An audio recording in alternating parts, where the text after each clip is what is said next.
of these spherical phenomena. I have examples of these things 300 miles away, close to the ship.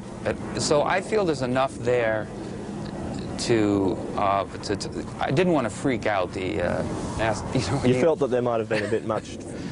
Well, I'd already seen Professor Weinberg's reaction, and you really have to be right with them to hold their hand. And I just felt that he might stop the emails. We were absolutely knocked out that this man started talking to us. It was the first time that I've ever heard of a senior Major League JPL NASA player literally discussing what is on the tapes.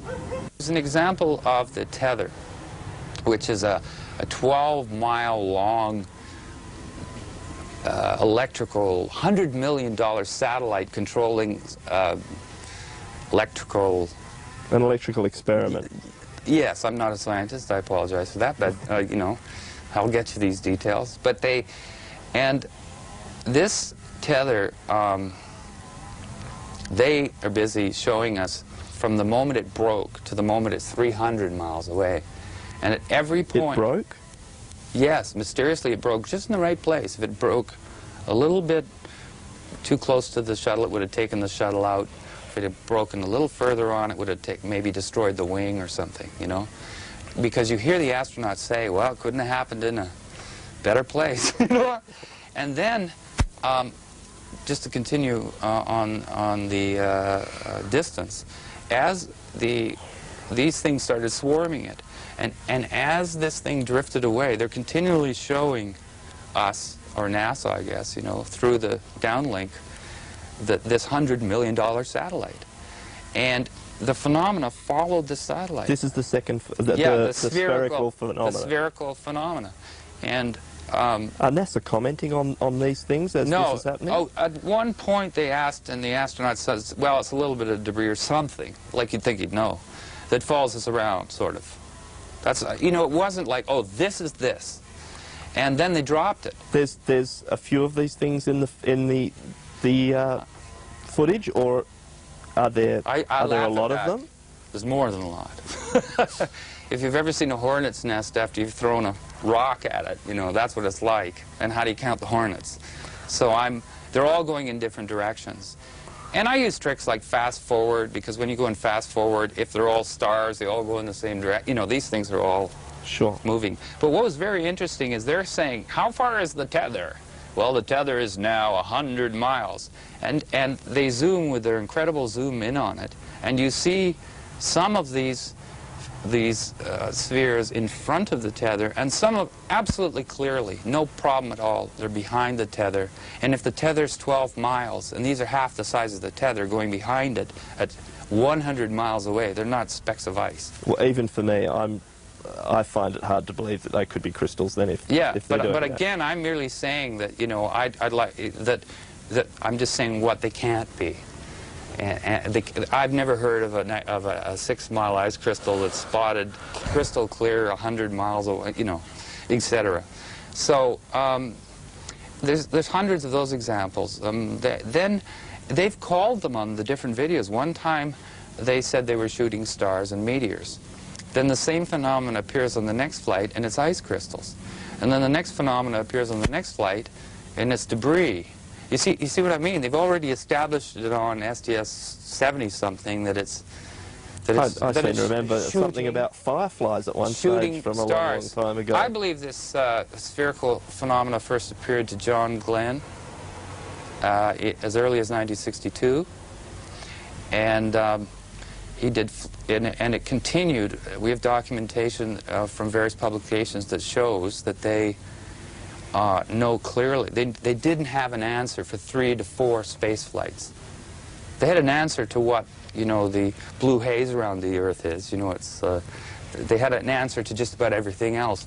But there's this very interesting thing about 3 or 4 flights in, where it says John Glenn's fireflies spotted over Perth.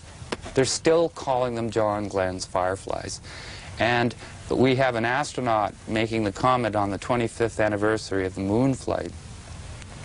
He says, it's hard to believe, but he says it's a fact that we thought that John's fireflies, again, Glenn's fireflies, were living critters. Now, at no time have I've read everything, and at no time have I ever heard that before, that NASA concluded originally that the fireflies were alive.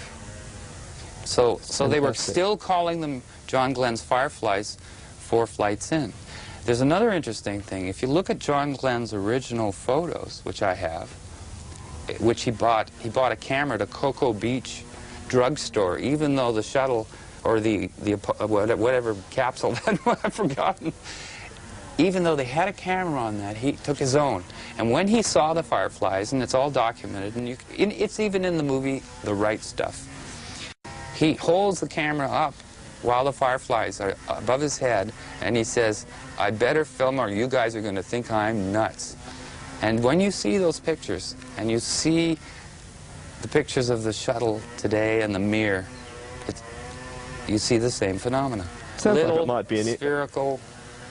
An interesting exercise to show John Glenn the footage that you've now got and let him comment on that.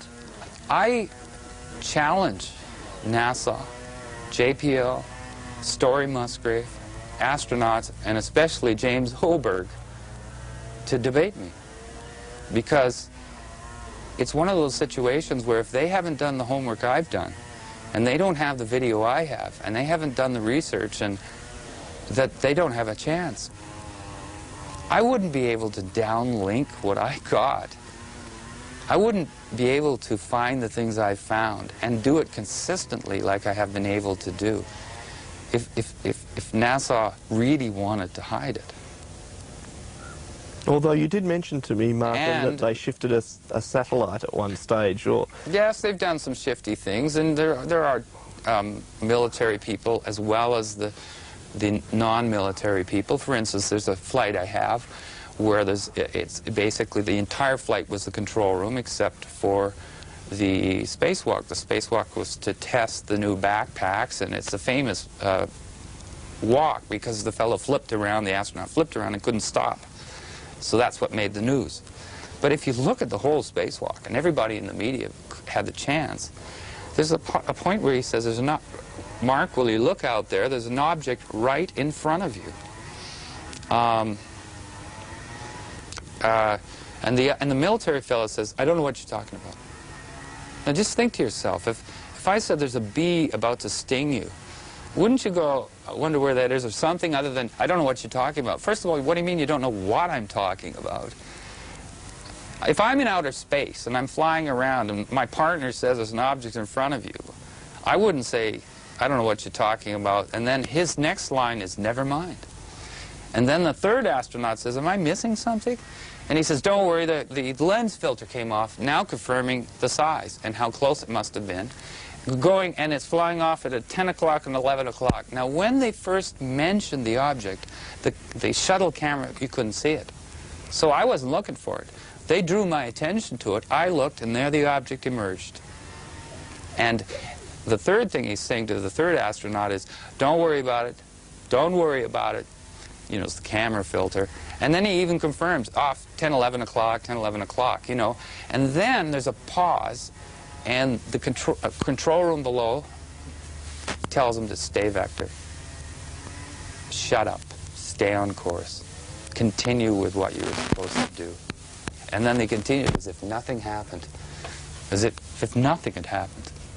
Yet it's right on tape. Audio, video, and you see the object they're referring to.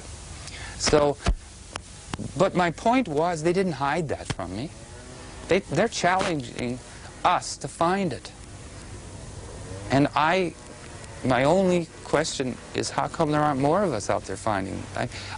This is a big world, and most humans love mysteries, and the video is available, and many people have home dishes. And even though NASA moved the satellite almost onto the horizon after they found out what we were doing, we still were able to get the satellite.